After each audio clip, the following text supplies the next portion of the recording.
चलिए illustration number 3।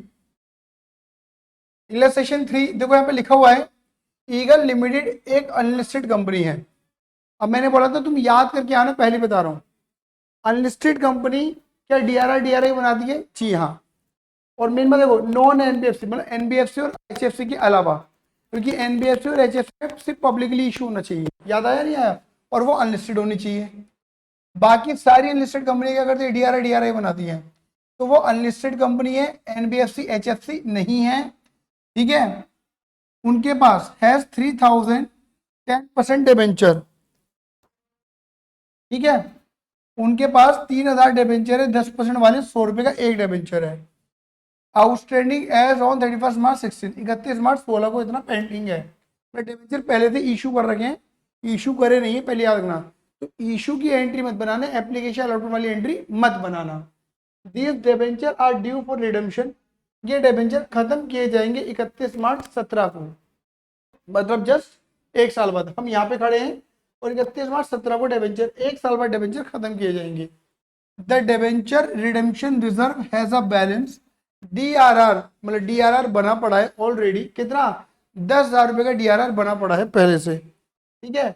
On 31 March 16 you are required to pass journal entry to complete the redemption of debenture. कह रहे हैं कि भैया रिडेम्पशन ऑफ डिबेंचर के प्रोसेस को खत्म कर दो जरा, जो भी है मामले को, ठीक है। आ जाओ।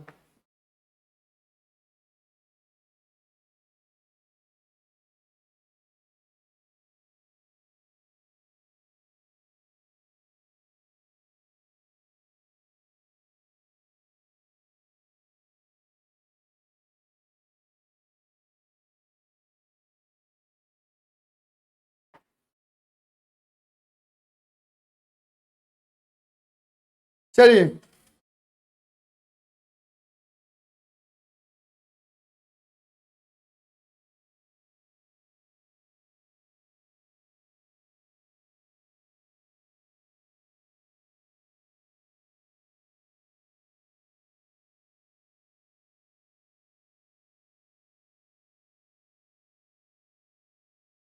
रिडेम्पशन ऑफ डिबेंचर बात कर रहे हैं इलस्ट्रेशन नंबर 3 की।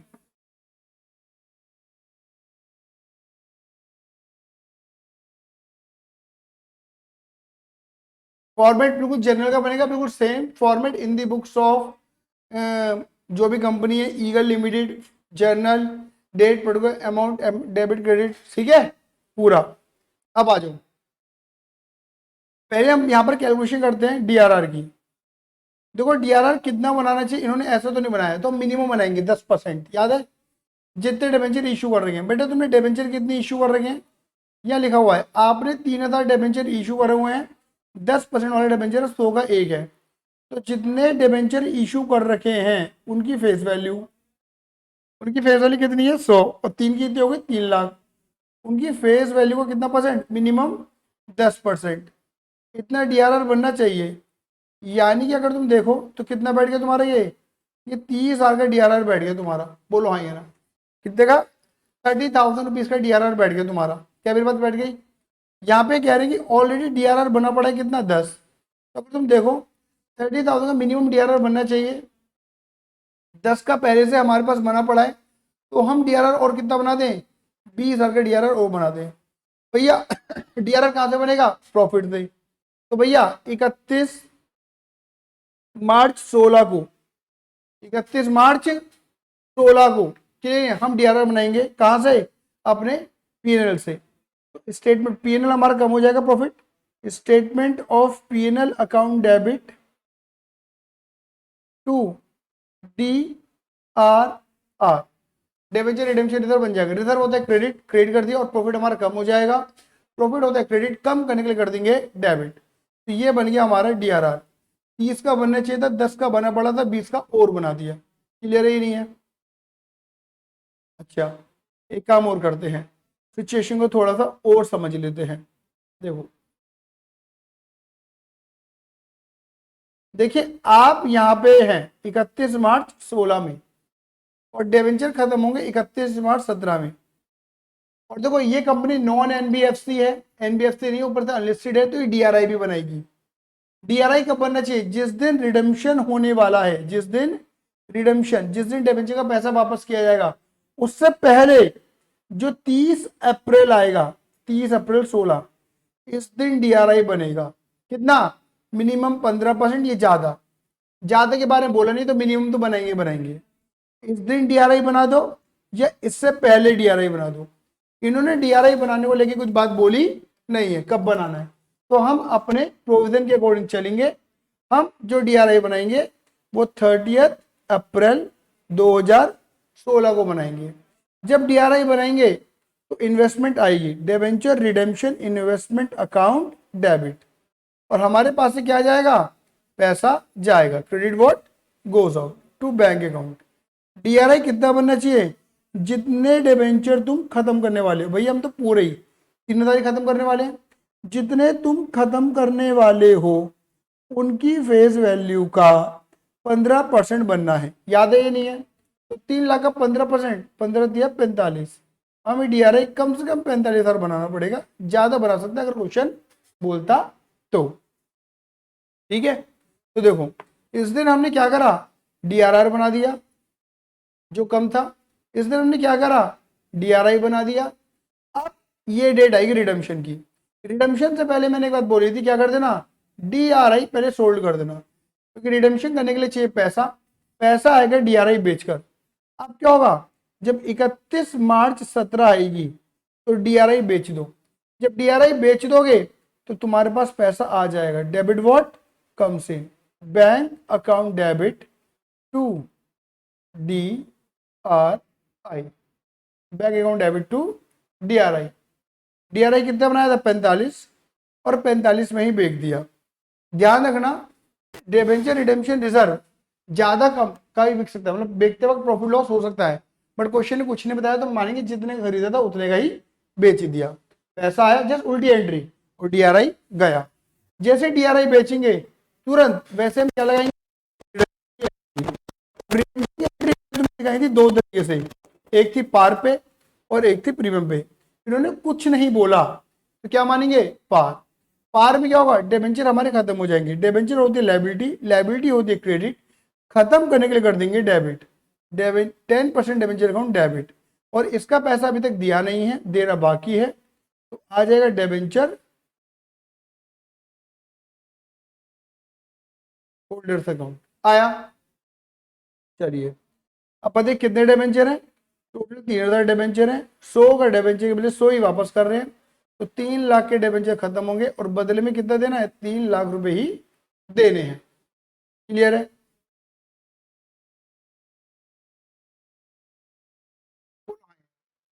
तो डिबेंचर की ड्यू एंट्री बन गई, अब बनेगी पेमेंट एंट्री।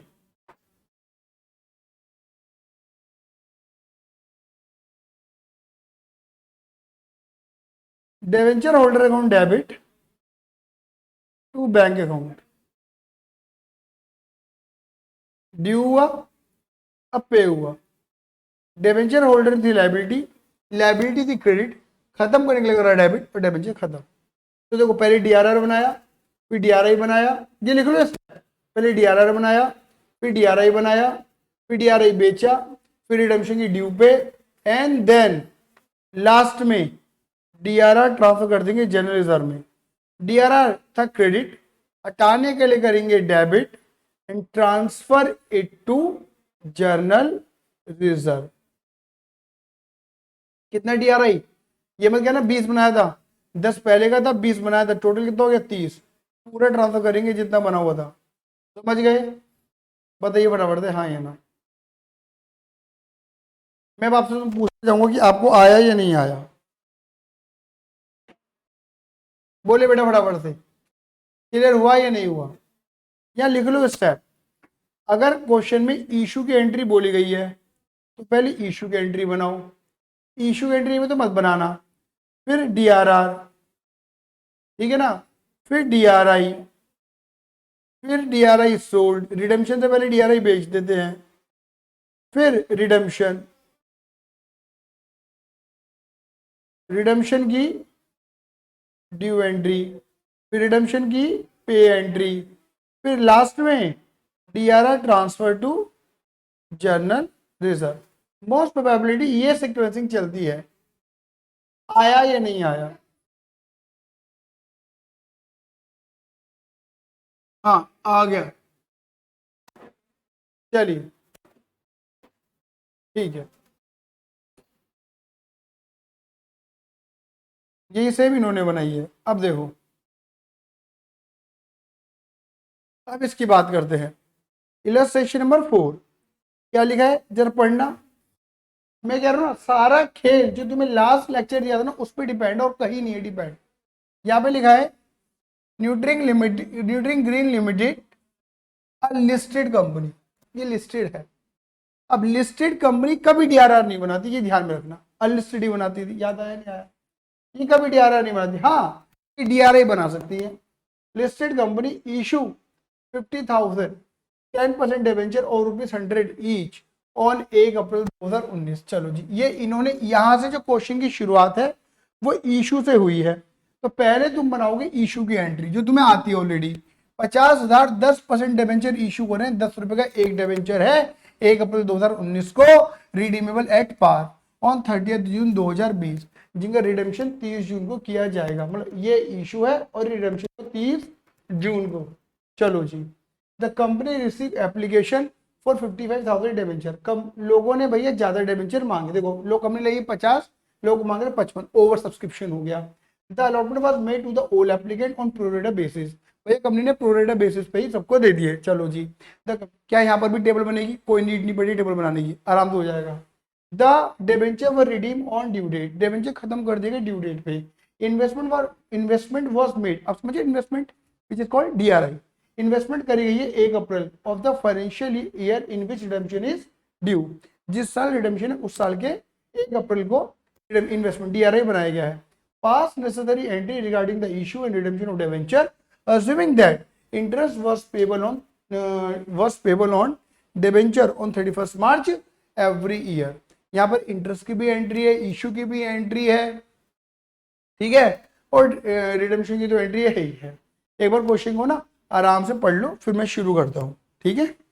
पढ़ लो।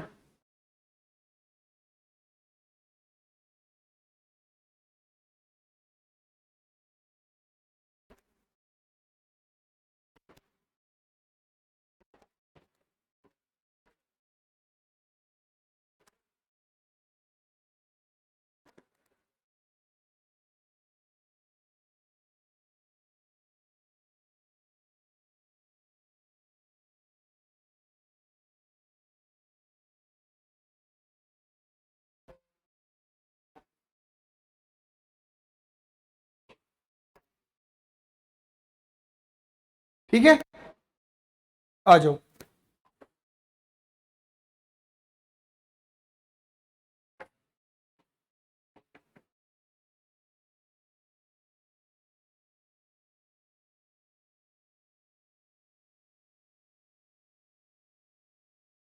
इलस्ट्रेशन नंबर 4 देखो जी, कहानी की शुरुआत हुई है यहाँ। देखो, मैं तुम्हें ना एक काम करता हूँ, अगर तुम कभी भी अटको भटको तो कुछ मत करो, ऐसे एक सीधी रेखा खींचो, टाइमलाइन। कहानी की शुरुआत हुई है 1 अप्रैल 19 को, और ये डिबेंचर खत्म होंगे 30 जून 20 को। ये बात क्लियर हो भाई? चलो जी, तो यहां पर इशू है और ये रिडम्पशन है। अब देखना, 50,000 10% डिबेंचर, कंपनी ने 50,000 10% डिबेंचर इशू करे हैं। एक डिबेंचर 10 का है और कंपनी 10 में ही दे रही है। लोगों ने मांगे हैं अप्लाइड 55 और कंपनी ने प्रोरेटा कर दिया है। समझ गए? जो ईयर एंड आएगा वो आएगा 31 मार्च 20। ठीक है, यहां पर इंटरेस्ट दिया जाएगा। लिस्टेड कंपनी डीआरआर नहीं बनाती, याद रखना डीआरआर की एंट्री नहीं लगेगी, ये ध्यान रखना। सबसे बड़ा कंफ्यूजन ये है कि डीआरआर बनाना कब है कब नहीं बनाना। तो मैंने बता दिया, कंपनी याद करनी पड़ेगी तुम्हें, कौन डीआरआर में फॉल करती है, कौन डीआरआर में फॉल नहीं करती है। ठीक है, चलो। अच्छा, इन्होंने बोला है कि इन्वेस्टमेंट इन्होंने कब करी है, 1 अप्रैल को। कौन से 1 अप्रैल, जिस साल रिडम्पशन ड्यू हुआ है। तो यानी कि यहाँ पे 1 अप्रैल आएगा 2020, इसी साल रिडम्पशन होगा ना, तो यहीं पर ही कंपनी ने क्या बनाया, डीआरआई। अच्छा, डीआरआई कितना बनाएगी कंपनी, सारी डिबेंचर खत्म करने वाली है, तो 50,000 डिबेंचर पूरे खत्म करने वाली है। उनकी फेस वैल्यू है 10, मतलब 50,000 की होगी 5 लाख का, कितना परसेंट, 15% मिनिमम डीआरआई बनेगा। ये तो बताया नहीं कितना बनाना है।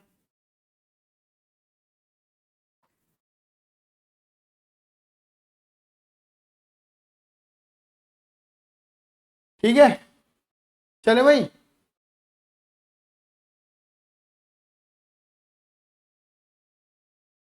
और यहां पर भी देखो, इंटरेस्ट तो पूरे साल का भी जाएगा, और इंटरेस्ट याद रखना यहां से लेके यहां तक अप्रैल मई जून, ये जो 3 महीने बैठे हैं ना, ये 3 महीने, इन 3 महीनों का भी क्या दोगे, यहां पर इंटरेस्ट दोगे आप।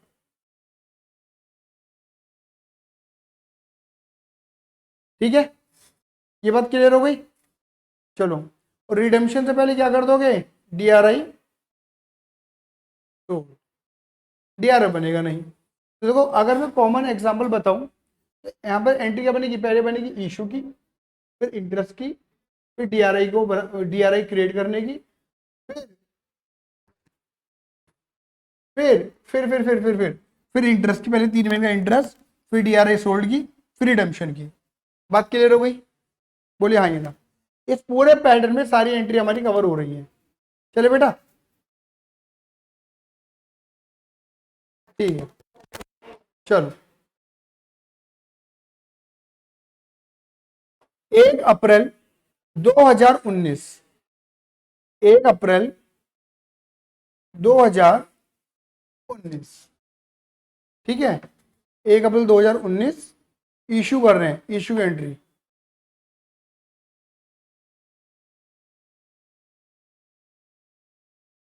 Bank account debit to debenture application and allotment account. बताइए कितने डिबेंचर मांगे लोगों ने, 55,000, और एक डिबेंचर के बदले हैं 10 रुपए। क्लियर ही नहीं है, मतलब लोगों ने दिए 5,50,000 रुपया।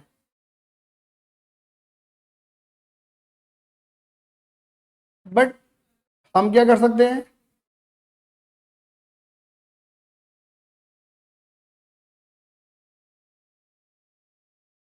हमने दिए 10%।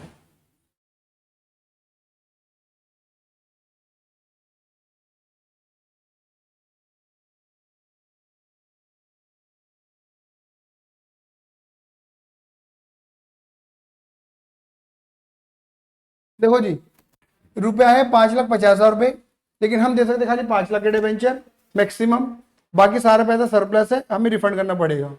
अच्छा, रिडेम्पशन पार पे प्रीमियम पे इन्होंने कुछ नहीं बताया, तो पार मानना पड़ेगा। अगर ये प्रीमियम बता दे तो याद है, भूतनी डायन चुड़ैल, एक्स्ट्रा डेबिट एक्स्ट्रा क्रेडिट, वो भी करना पड़ता। समझ गए भाई। देखो, 55 को 50,000 दे दी प्रोरेटा पे, बाकी जो फालतू पैसा आया हुआ था वो तो रिफंड ही होगा ना, क्योंकि और आगे तो हम एडजस्ट कर ही नहीं सकते, क्योंकि सारा पैसा एक बार में आ गया हमारे पास। ठीक है, अब इसके बाद कुछ नहीं हुआ, मैं आपको बताऊं, कोई डीआरआर वीआरआर बनेगा नहीं, सीधा डीआरआई की एंट्री खींच, नहीं इंटरेस्ट की एंट्री खींचेंगे पूरे साल भर की। तो 31 मार्च 20 को इंटरेस्ट की entry, debenture interest account debit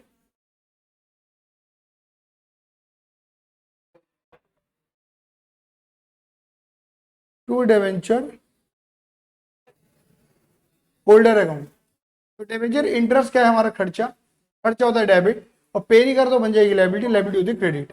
कितना इंटरेस्ट, कितने डिबेंचर दिए हैं, 5 लाख के डिबेंचर दिए हैं, 10% वाले डिबेंचर हैं, साल भर का बैठेगा तुम्हारा 50,000 का interest, first due, interest due, interest pay, due, interest की एंट्री 3 थी ना, due, pay, debenture holder account debit to bank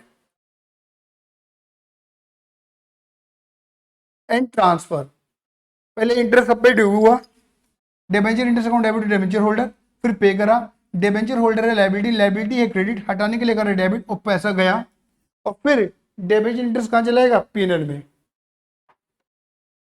entry बनेगी statement of PNL debit to interest on debenture, debenture interest, ये इंटरेस्ट की एंट्री बन गई।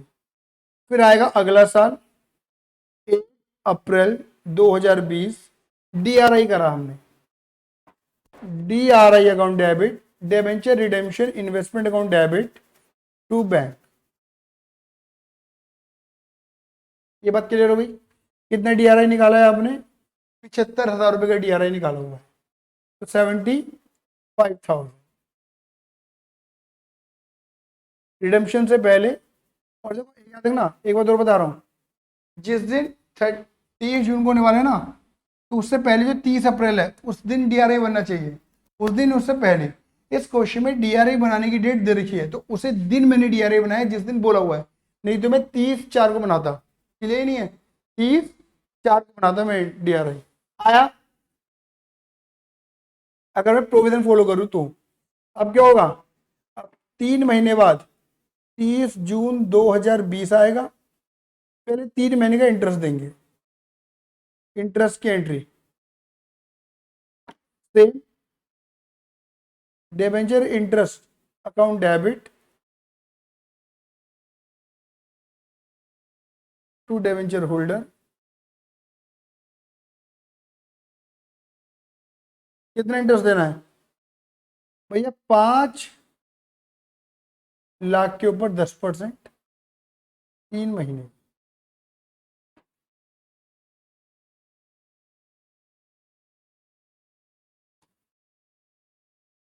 बारह हजार। और ये पे मत करना, पे मत करना। अब क्या करो, अब क्या करो, 30 जून को डीआरआई बेच दो। जब डीआरआई बेच दोगे तो आपके पास पैसा लौट कर आ जाएगा, और डीआरआई रिडम्पशन से पहले डीआरआई बेच देते हैं। अब लगाओ ड्यू एंट्री रिडम्पशन की,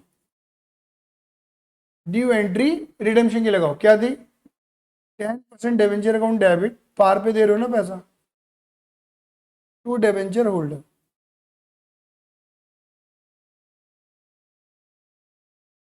कितने, 50,000 डिबेंचर हैं, एक डिबेंचर 10 का है, 5 लाख के डिबेंचर खत्म कर रहे हो, और पूरे 5 लाख रुपए ही पकड़ाने हैं। अब पे कर दो।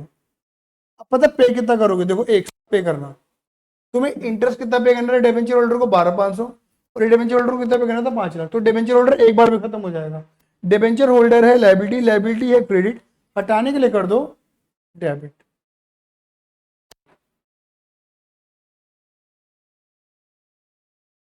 डिबेंचर होल्डर अकाउंट डेबिट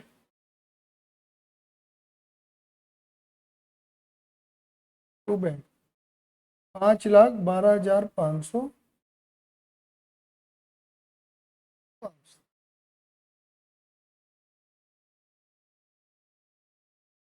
ये पूरा पे कर दिया मैंने, समझ गए। अब लास्ट ड्यू भी हो गई, पे भी हो गई, डीआरआई सोल्ड भी हो गया। बस जब इसका ईयर एंड आएगा ना, 31 मार्च 21 आएगा, तब इंटरेस्ट डाल देना, कहां पर, पीएनएल में।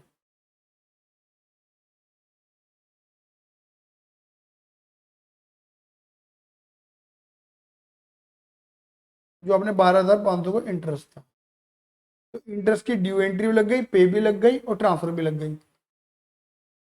बोलिए आया या नहीं आया, देख लो। इश्यू की एंट्री लग गई, इंटरेस्ट की एंट्री लग गई, डीआरआई की लग गई, डीआरआई सोल्ड की भी लग गई, इंटरेस्ट की ड्यू लग गई, पे भी लग गई, ट्रांसफर भी लग गई, रिडेम्पशन की ड्यू और पे दोनों लग गई। बोलिए हाँ या ना।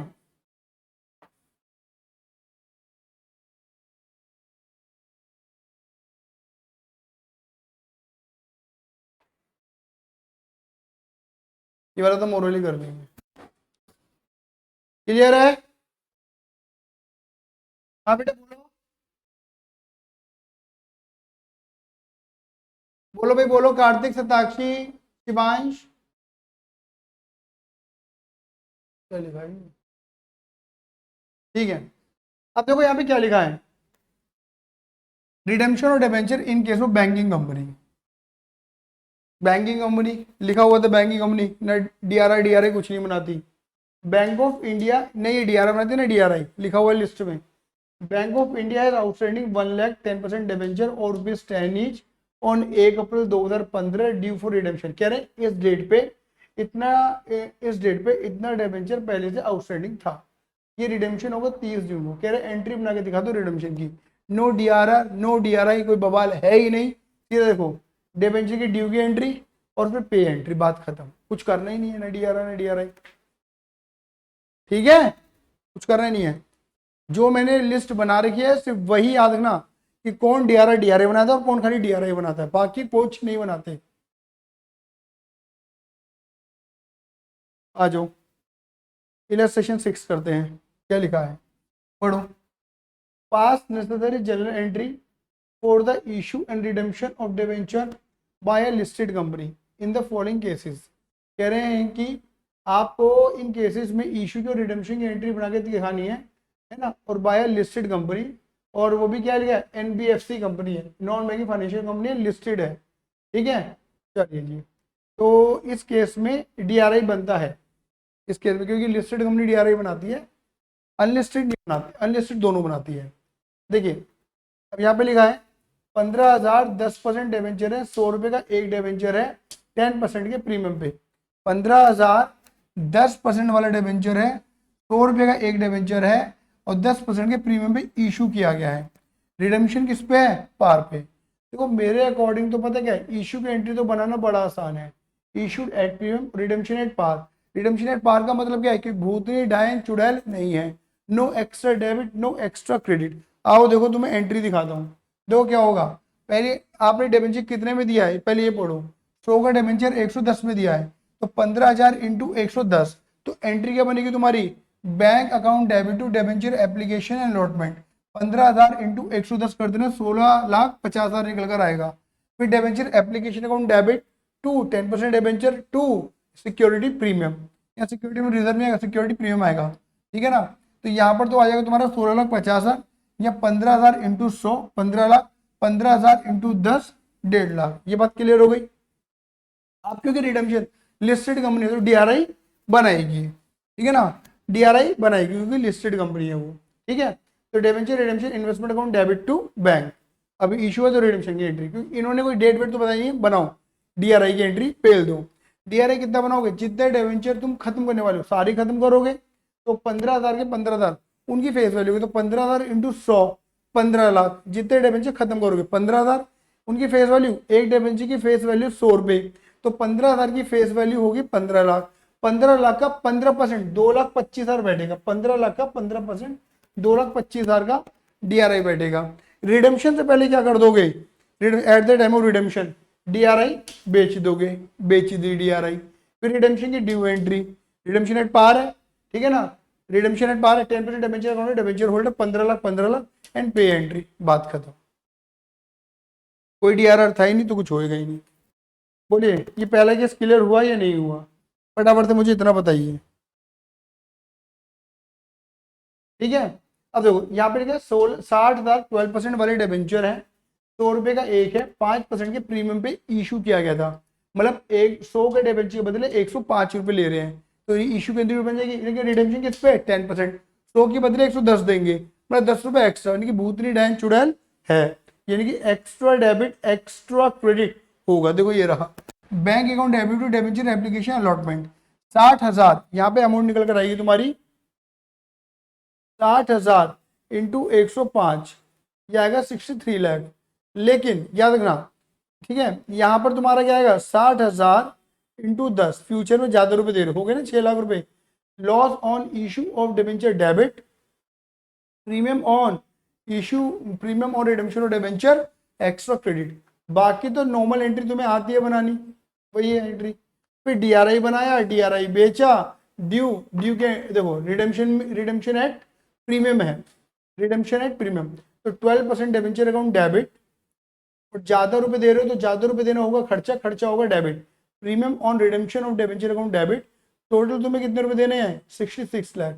आओ तुम्हें एक चीज सिखाता हूँ, इधर देखो, तुमने पता है जब इशू की एंट्री बनाई थी तो इशू की एंट्री पे तुमने क्या करा था, premium on redemption of debenture को तुमने क्रेडिट कर दिया था, क्या मान के कि फ्यूचर में मुझे रुपए देने हैं, 6 लाख रुपए एक्स्ट्रा देने हैं, ये मेरी लाइबिलिटी है, ये लाइबिलिटी करेगी तुम्हें क्रेडिट, जब रिडेम्पशन का समय आएगा ना तो यही लाइबिलिटी क्या हो जाएगी, डेबिट, खत्म हो जाएगी, तो 60 लाख तो देंगे देंगे डिबेंचर का, 6 लाख रुपए एक्स्ट्रा, तो टोटल कितना देंगे, 66 लाख, बोला ना उन्होंने किस 110 रुपए देंगे 100 के बदले, तो ये 110 का मतलब है 66 लाख रुपए, और पे कर दिया, बात खत्म हो गई। बताइए फटाफट से आया या नहीं आया, अगर इनमें से कोई क्लियर नहीं हुआ है केस तो मैं करके दिखा दूंगा, मुझे कोई दिक्कत नहीं है, बोलिए फटाफट से।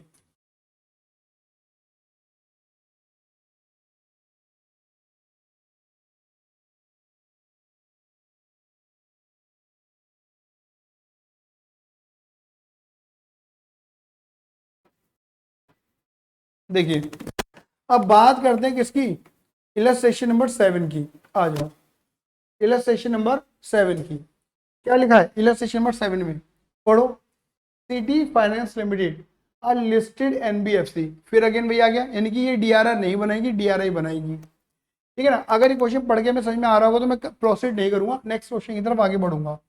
City finance limited listed NBFC है, इशू 1,09% डिबेंचर, इशू की एंट्री बनेगी, 50 रुपए का डिबेंचर है, एट अ डिस्काउंट इशू किया जा रहा है, मतलब 50 का डिबेंचर दे के 45 रुपए, 10% का डिस्काउंट है, 5 रुपए काट के 45 रुपए लिए जा रहे हैं, 30 जून 2018 को, रिडेम्पशन होगा 31 मार्च 2020 में। रिडेम्पशन के बारे में कुछ नहीं बोले तो रिडेम्पशन एट पार मानेंगे, मतलब इशू में बनेगी डिस्काउंट की एंट्री, इशू में बनेगी डिस्काउंट की एंट्री, रिडेम्पशन उसके मतलब कोई भूत चुड़ैल नहीं आएगी। The issue was fully subscribe, लोगों ने सारे डिबेंचर खरीद लिए। The company made the legal requirement, company ने अपनी पूरी लीगल रिक्वायरमेंट को फॉलो करा और इन्वेस्ट करा एफडी में, इन्वेस्टमेंट का मतलब है डीआरआई, एफडी में विद बैंक अर्निंग इंटरेस्ट, उस डीआरआई के ऊपर हमें इंटरेस्ट मिलेगा 10% का, सुनो ये डीआरआई के ऊपर इंटरेस्ट मिलेगा 10% का, और हमने डीआरआई करी भी कब है पता है, डीआरआई करी है 1 अप्रैल 2019 को करी है, ठीक है। Tax was deducted at source, TDS काटा जाएगा बैंक के द्वारा 10% का, pass journal entry for issue and redemption of debenture along with interest on investment, interest on investment के साथ इशू और रिडेम्पशन की एंट्री भी बना के दिखा दीजिए, एक बार पढ़ लो आराम से, याद रखना ये जो इंटरेस्ट है ना, ये इंटरेस्ट ऑन डिबेंचर नहीं है, आपने जो इन्वेस्टमेंट करी है ना उस इन्वेस्टमेंट के ऊपर आपको इंटरेस्ट मिलेगा, उस इंटरेस्ट की बात कर रहे हैं ये, उस इंटरेस्ट की बात कर रहे हैं जो आपको इंटरेस्ट मिलेगा, ठीक है ना, ये है। और जैसे डिबेंचर अगर आप इंटरेस्ट देते हो तो टीडीएस काटते थे, ऐसे ही इंटरेस्ट लोगे तो टीडीएस कट के इंटरेस्ट मिलेगा, ये वो बात करी गई है, ये मैंने बता दिया, अब इसे पढ़ लो।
पढ़ लिया,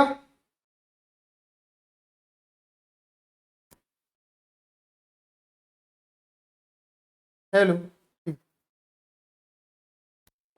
देखिए तो पहले तो हम वही बनाएंगे 30 जून 18 को इशू की एंट्री।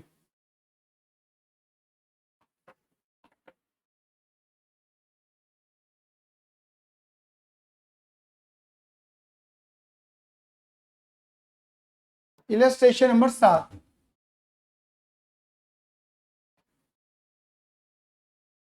ठीक है, तो कहानी की शुरुआत होती है 30 जून 18। तो पहले बनाओ इशू की एंट्री। क्या बनेगी इशू की एंट्री?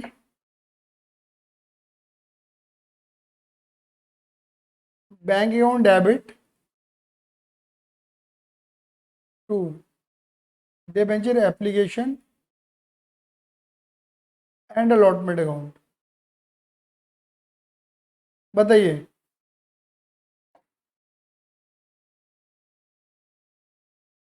1 लाख डिबेंचर हैं और 45 रुपये आ रहे हैं, 50 में से 5 रुपये काट के, तो टोटल आ गए हम पे 45 लाख रुपए।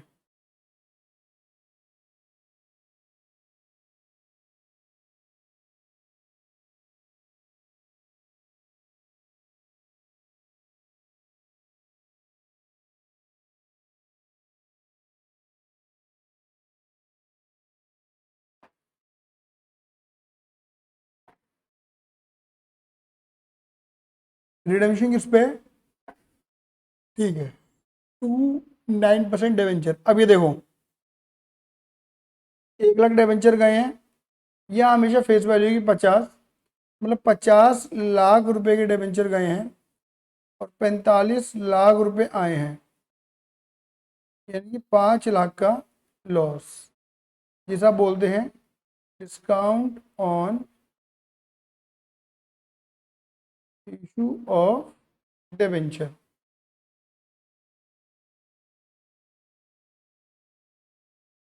ठीक है,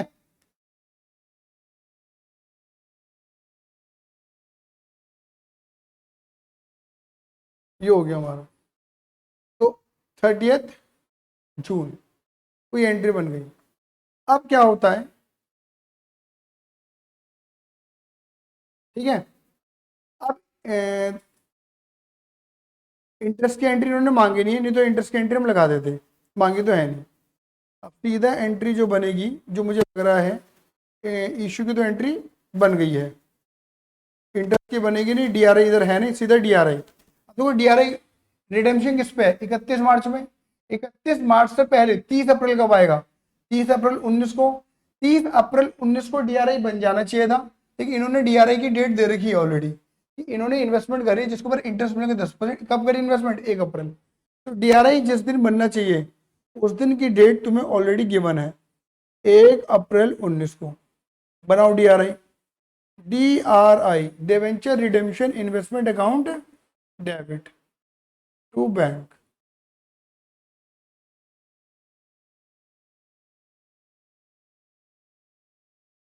ठीक है,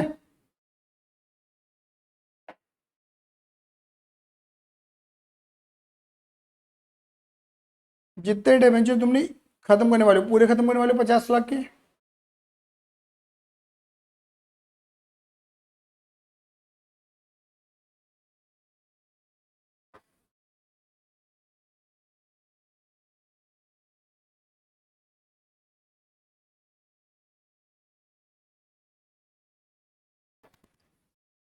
ठीक है,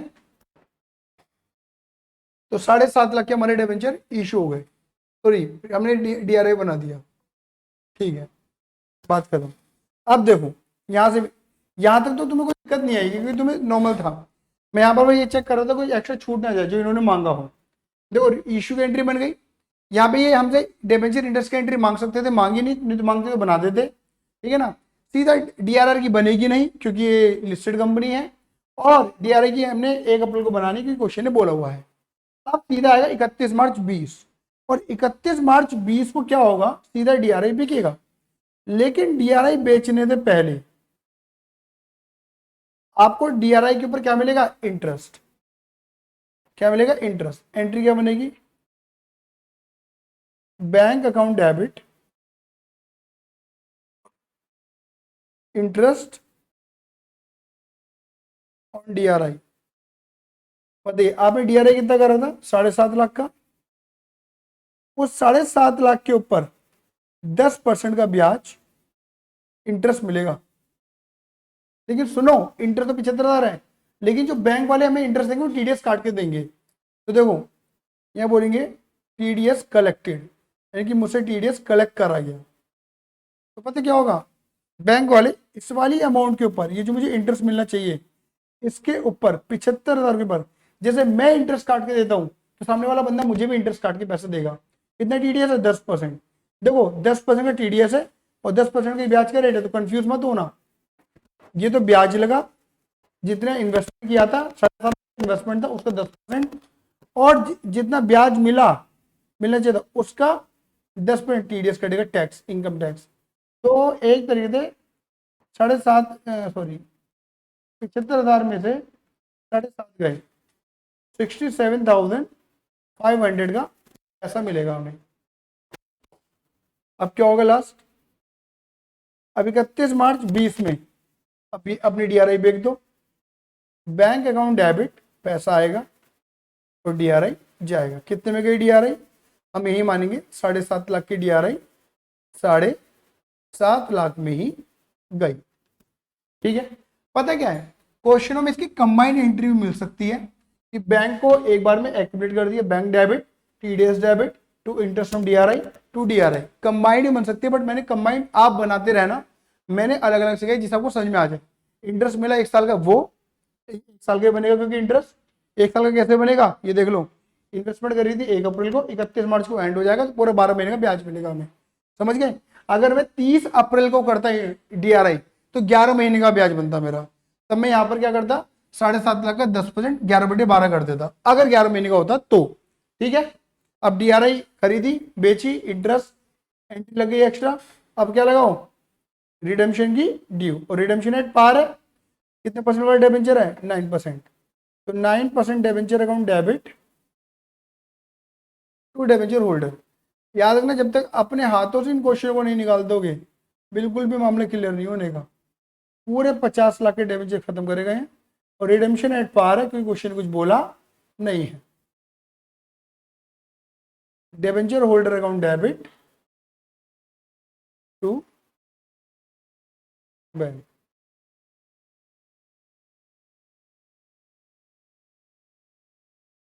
बोलिए आया या नहीं आया?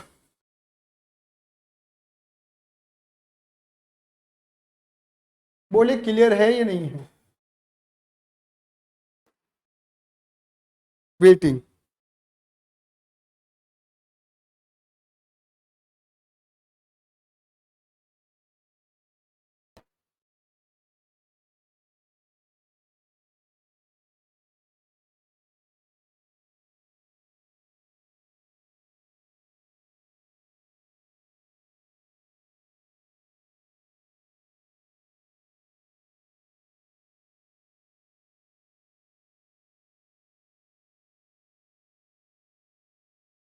क्लियर है? चल, इसमें तुमने कुछ नया सीखा। अब देखो, एक इलस्ट्रेशन 9 देखते हैं पहले। ये तो मुझे लगता है तुम कर दोगे। क्या लिखा है? महिंद्रा लिमिटेड एक अनलिस्टेड है, अनलिस्टेड है, नॉन NBFC और HFC नहीं है, यानी DRI भी बनेगा, DRI भी बनेगा। कंपनी के, ये तो मैंने अभी अभी अभी तो करा है ऐसा। कंपनी के पास 3,000 10% डिबेंचर है, 100 रुपये का एक है, रिडेम्पशन करेगी कंपनी 3। अच्छा अच्छा अच्छा अच्छा, कंपनी के पास 3,000 डिबेंचर हैं, 10% वाले डिबेंचर है, रिडीमेबल इन 3 इक्वल ईयरली इंस्टॉलमेंट और ₹1,000 each, begin on 30 June 18। Company 30 जून को, डेट का फंडा तो अलग लग रहा है। 30 जून 18 को कंपनी क्या करेगी? डिवेंचर खत्म करना शुरू करेगी। Pass entry for DRI and redemption of debenture. बेटा एक बार पढ़ लो, ये ड्रॉ लॉट है। ड्रॉ लॉट के अंदर क्या होता है, जब कंपनी एक बार में पैसा वापस नहीं करती, टुकड़ों पे करेगी ना, 3,000 डिवेंचर है, पहले 1,000 का वापस करेगी, फिर 1,000 का, फिर 1,000 का, फिर 1,000 का। देखो इसमें कुछ भी नहीं है, एक बार पहले क्लियर करके चल रहा हूँ। DRI मेंटेन रखना है 15%, लेकिन जैसे जैसे डिबेंचर खत्म किए जाएंगे वैसे वैसे DRR भी खत्म किया जाएगा। बस याद रखना, जैसे जैसे डिबेंचर खत्म किए जाएंगे वैसे वैसे DRR भी खत्म किया जाएगा, ये ध्यान रखना। एक बार पढ़ लो क्वेश्चन को आराम से।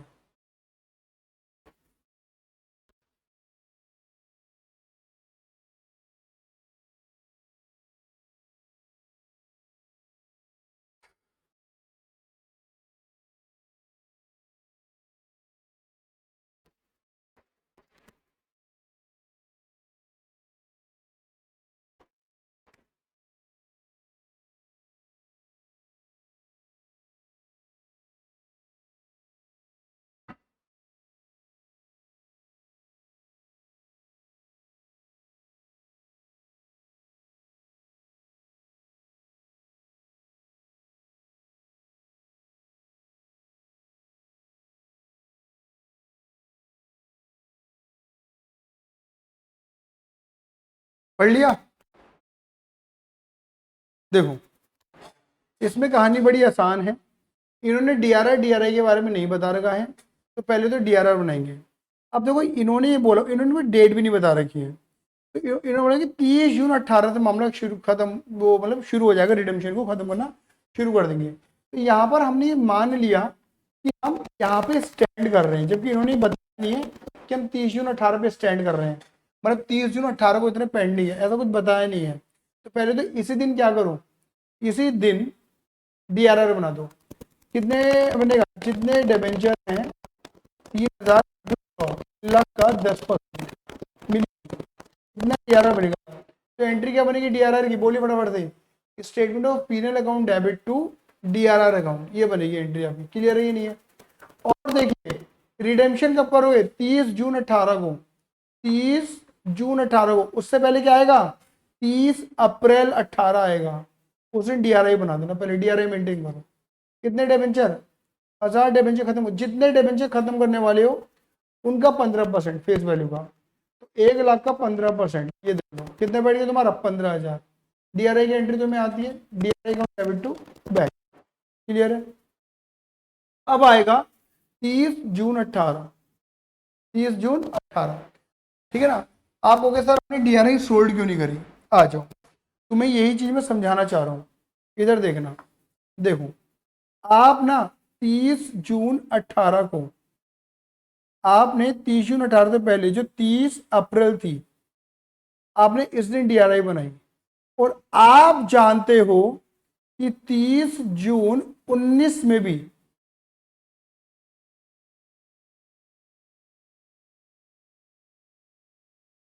30 जून 19 में भी तुम्हें क्या करना है, रिडेम्पशन करना है। जैसे यहाँ रिडेम्पशन हुआ है, ऐसे यहाँ पर भी रिडेम्पशन करना है। जैसे इससे पहले तुमने DRI बनाया है, फिर तुम्हें इससे पहले क्या बनाना पड़ेगा, DRI बनाना पड़ेगा 30 अप्रैल 19 को। और कितना बनाना पड़ेगा, यहाँ पर 1000 के अकॉर्डिंग, 1000 डिबेंचर के अकॉर्डिंग 15,000 का DRI बना था। यहाँ पर भी तो तुम 1000 खत्म करने वाले हो, हाँ ये ना। और यहाँ पर भी जो तुम 1000 खत्म करने वाले हो, इसके अकॉर्डिंग जो DRI बैठेगा वो भी 15,000 बैठेगा। तो मैं ये समझाना चाह रहा हूँ, जब हमें ये पता है कि आगे जाके DRI दोबारा बनेगा, तो हम इस वाले DRI को बेचते ही नहीं है। क्योंकि देखो क्वेश्चन में ना, हमारे रूल 18(7)B में क्या बोला गया है कि DRI मेंटेन करना है, रिडेम्पशन से पहले DRI मेंटेन करना है, समझ गए। DRI बेच भी देना है ऐसा नहीं बोला गया। तो दोबारा बोलूं, मेरे शब्दों को ध्यान से सुनना। क्वेश्चन ने बोला, मतलब रूल जो है, कंपनी का जो रूल है उनमें बोला गया है कि रिडेम्पशन से पहले DRI होना जरूरी है, रिडेम्पशन से पहले DRI को बेच देना है, ऐसा नहीं बोला गया कहीं पर भी। ये बात क्लियर हो गई? तो हमें पता है रिडेम्पशन यहाँ पर भी है, रिडेम्पशन यहाँ पर भी है, इससे पहले भी DRI होना चाहिए, इससे पहले DRI होना चाहिए। या तो मैं क्या करूँ, इस वाले DRI को बनाऊं और बेच दूं, फिर बनाऊं DRI फिर बेच दूं, तो मुझे DRI दोबारा दोबारा बनाना पड़ेगा। जब मुझे पता है कि मुझे आगे जाके DRI बनाना है दोबारा से, तो पहले वाले को बेच नहीं रहा ना मैं, मुझे मेंटेन ही तो करना है, तो मेंटेन हो जाएगा। तो बताओ पहले इतनी बात मेरी हजम हो रही है या नहीं हो रही है, हजम हो रही है या नहीं हो रही है, जल्दी बताओ फटाफट से।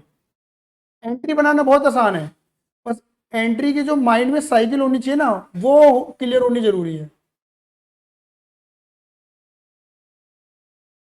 लो जी, ये साइकिल तुम्हारे सामने क्लियर कर रहा हूं। हम यहाँ पे स्टैंड कर रहे हैं 31 मार्च 18 में। इस दिन हमने बना दिया DRR, वो भी 30,000 रुपये का, 3 लाख का 3,000 डिबेंचर है, 100 रुपये का एक है, 10% के अकॉर्डिंग। ये बात क्लियर होती है। हमारे डिबेंचर खत्म होंगे इस पे, इस डेट पे और इस डेट पे। 30 जून 18 को भी डिबेंचर खत्म होगा, 1,000 डिबेंचर खत्म किए जाएंगे। 30 जून 19 को भी डिबेंचर खत्म किए जाएंगे 1,000,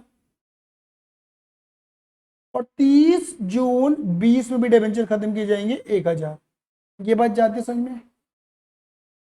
और मैं 12 बोल रहा हूं यार, रिडेम्पशन के बाद ये रिडेम्पशन की डेट है, रिडेम्पशन इसे ड्रॉ अलॉट कहते हैं धीरे धीरे। तो रिडेम्पशन की एंट्री ना, जो तुम रिडेम्पशन की एंट्री जो बनती थी वो एक बार बनाते थे, एक बार नहीं 3 बार रिपीट होंगी अलग अलग डेट पे, थोड़ी थोड़ी थोड़ी थोड़ी।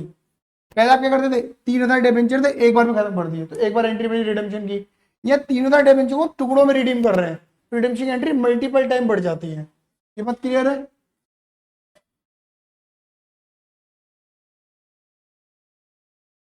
ठीक है, अब तुम इतनी बात समझो, यहां पर मैंने बोला था DRR जैसे जैसे रिडेम्पशन होगा DRR ट्रांसफर होगा जनरल रिजर्व में। तो DRR थोड़ा यहाँ पर भी जनरल रिजर्व में, DRR DRR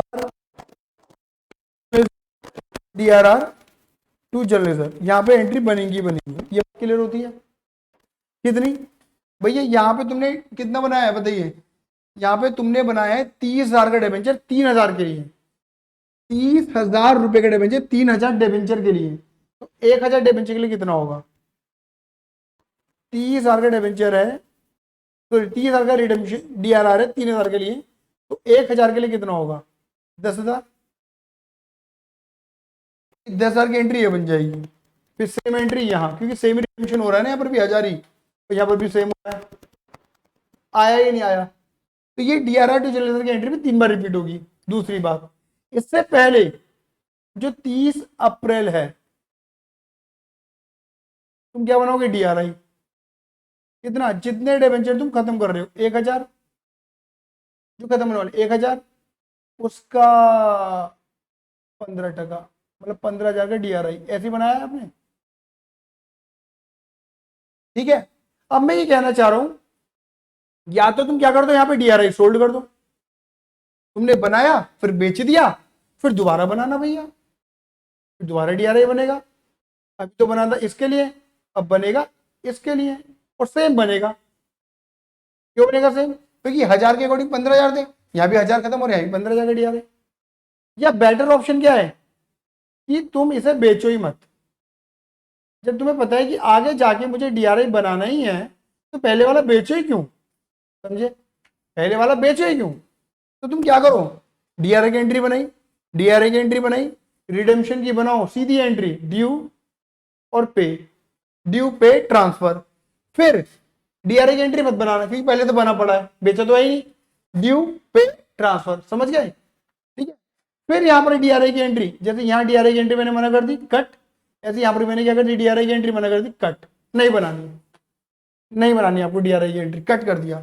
ठीक है, समझ गए। बस क्योंकि आखिरी रिडेम्पशन है, यहां पर तुम्हें DRI सोल्ड करना पड़ेगा। ठीक है, आखिर में सब खत्म करना होता है, तो यहाँ पे DRI बेच देना, ये 15,000 वाला DRI to bank to DRI sold, फिर रिडेम्पशन की ड्यू पे एंड ट्रांसफर, ये कहानी चलेगी। तो DRI due pay transfer, due pay transfer, DRI sold, due pay transfer. मेरी कहानी हजम हुई या नहीं हुई, मुझे ये बता दो पहले। हाँ, ये तो कार्तिक का क्वेश्चन पढ़ ले, तो क्या बोल रहा है भैया, बार बार आवाज बहुत कट हो रही है जब आप टाइप कर रहे हो। हेलो, हेलो, नहीं होनी तो नहीं चाहिए। हेलो, आवाज तो है तो बहुत सही जा रही है, कोई दिक्कत नहीं आ रही। हाँ जी,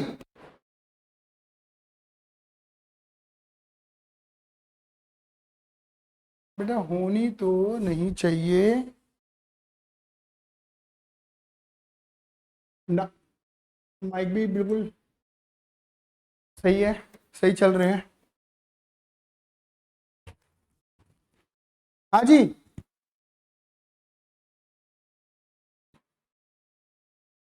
ठीक है। तो पहले तो मुझे इतना बताओ, ये क्लियर है या नहीं है? मैं दोबारा बोल दे रहा हूं, मुझे हमें क्वेश्चन में ये नहीं बताया गया कि हम कहाँ पे स्टैंड कर रहे हैं। तो 30 जून को रिडम्पशन है, तो उससे पहले वाली 31 मार्च को स्टैंड कर रहे हैं। डीआरआर बना हुआ है, नहीं बना हुआ, नहीं बताएगा तो बनाया। रिडम्पशन से पहले डीआरआई बनाया। फिर मैंने बोला क्योंकि इससे पहले भी डीआरआई बनेगा, इससे पहले भी डीआरआई बनना चाहिए, ठीक है। तो मैंने बोला था या तो तुम क्या करो, रिडम्पशन से पहले डीआरआई बेचते हो तो डीआरआई यहाँ तुमने बनाया, यहाँ बेच दो। लेकिन अगर तुम डीआरआई यहाँ बेच दोगे है और रिडम्पशन की एंट्री लगा दोगे, तो तुम्हें फिर इस वाले रिडम्पशन की दोबारा डीआरआई बनाना पड़ेगा। तो एक बेहतरीन ऑप्शन ये है क्या, कि जब तुम्हें पता है कि तुम्हें डीआरआई दोबारा बनाना है, तो पहले वाले को बेचो ही मत। कहानी ये कहती है कि रिडेम्पशन से पहले, इस वाले रिडेम्पशन से पहले, हर रिडेम्पशन से पहले डीआरआई मेंटेन होना चाहिए। इससे पहले तुमने मेंटेन कर लिया, और इससे पहले तुमने ऑलरेडी मेंटेन करा हुआ है क्योंकि तुमने ये वाला बेचा ही नहीं था, समझ रहे हो। लेकिन जब आखिरी रिडेम्पशन होगा तब तुम्हें वो डीआरआई बेचना पड़ेगा। ये बात सही में आई या नहीं आई? तो एंट्री क्या चलेंगी, पहले डीआरआर की एंट्री, फिर डीआरआई बनाने की एंट्री, फिर 1000 डिबेंचर को कि ड्यू पे एंड देन उसकी transfer entry DRI to general reserve. फिर डीआरआई की तो बनेगी नहीं क्योंकि पहले से मेंटेन है। फिर ड्यू पे ट्रांसफर, डीआरआई की बनेगी नहीं क्योंकि पहले से मेंटेन है। फिर डीआरआई सोल्ड की एंट्री बनेगी क्योंकि आखिरी रिडम्पशन है। ड्यू पे ट्रांसफर, बोलिए हाँ या ना। आ जाओ। तो देखो इन्होंने वही बनाया, पहले डीआरआर की एंट्री, फिर डीआरआई की एंट्री, फिर डिबेंचर को due 10% debenture to debenture holder 1 lakh, 1000 into 1 लाख डिबेंचर। फिर पे एंट्री, फिर लगाई pay entry, debenture holder account debit to bank, and then transfer entry DRR to general reserve 10,000। फिर 30 जून 19 को due pay transfer, due pay transfer, फिर due pay transfer से पहले DRI बेच दिया, आखिर में बिल्कुल आखिर में डीआरआई बेच दिया, ड्यू पे ट्रांसफर। जो बोला मैंने वही करा हुआ है, यहां पर कुछ एक्स्ट्रा करा हुआ नहीं है। बोलिए हाँ या ना। चलिए एक क्लास और लगाएंगे, वैसे तो मैं करवा दिया मैंने इसमें, लेकिन फिर भी एक एक क्लास और लगा लेंगे मजे मजे की, ठीक है। प्रैक्टिस ही चलेगी, है कुछ नहीं इसके अंदर। बताइए आया या नहीं आया समझ में, फटाफट बोलिए।